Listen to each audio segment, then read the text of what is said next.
سارس اعظم ایران فارس اپرشیا کا پہلا بڑا بادشاہ تھا۔ وہ 600 قبل مسیح انشان میں پیدا ہوا۔ اس کے والد کا نام کمبائسیس تھا، جبکہ اس کی والدہ مندانے کہلاتی تھیں۔ انشان آج کے زمانے میں تل ملیان کہلاتا ہے۔ یہ مقام شیراز سے تقریباً 46 کلومیٹر کے فاصلے پر زمرس کی پہاڑیوں میں واقع ہے۔ سائرس کی پیدائش سے پہلے اس کے نانا سارس اول نے ایک عجیب خواب دیکھا۔ اس نے خواب میں دیکھا کہ اس کی بیٹی کی کوکھ سے پہلے ایک زبردست سیلاب نکلا، اور پھر وہی سیلاب سرسبز اور پھلوں سے بھرے باغات میں بدل گیا۔ بادشاہ نے نجومیوں کو خواب سنایا۔ نجومیوں نے تعبیر بتائی کہ آپ کی بیٹی کی کوکھ میں ایک عظیم بادشاہ پرورش پا رہا ہے۔ یہ بچہ ایک دن آپ کی سلطنت پر قبضہ کر لے گا۔ یہ سن کر بادشاہ کے دل میں خوف بیٹھ گیا۔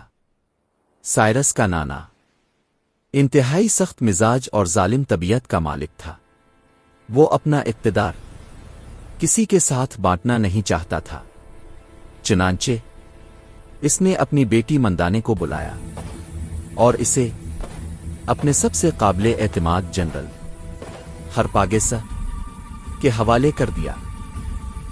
ہرپاگس کو حکم دیا گیا کہ جیسے ہی بچہ پیدا ہو اسے قتل کر دیا جائے۔ جنرل ہرپاگس ایک تجربہ کار سپہ سالار تھا، مگر اس کے دل میں انسانیت ابھی زندہ تھی۔ جب بچہ پیدا ہوا اور ہرپاگس نے اسے دیکھا تو اس کے ہاتھ کانپ گئے۔ وہ بچہ غیر معمولی طور پر پرسکون تھا۔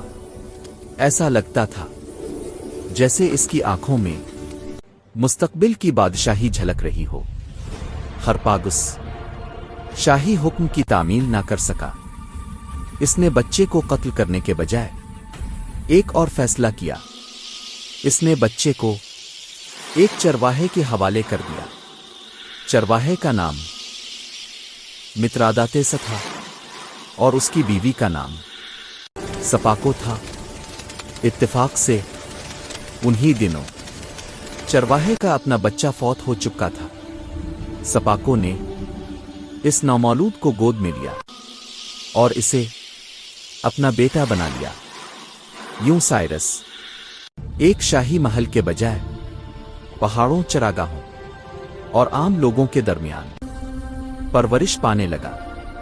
وقت کے ساتھ وہ بچہ دنیا کے عظیم ترین بادشاہوں میں شمار ہوا اور تاریخ میں اسے سارس اعظم کے نام سے یاد رکھا۔